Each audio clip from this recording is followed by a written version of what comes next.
hau kanam jong inang pinkra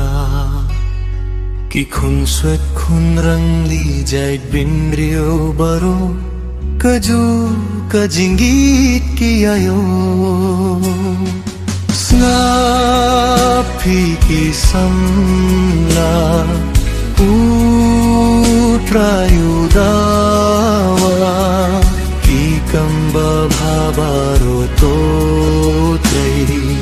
kane kalum jingko tu bhai me pagman simban pengi dai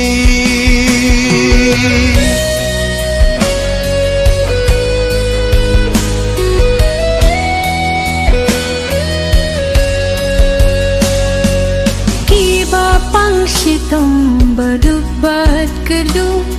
kiut pendanjing kermenshu kiba sem jing jing jerlanut bat sipa iarap ya kita mon sloba sapi kisamla utrai udawa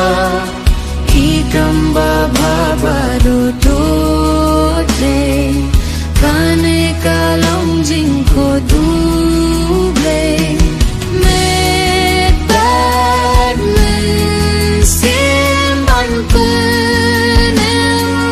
dai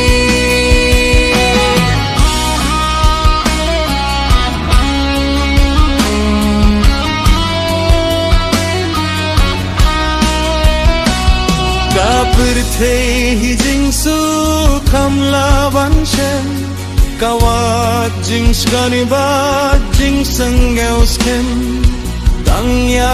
uji suha ka banai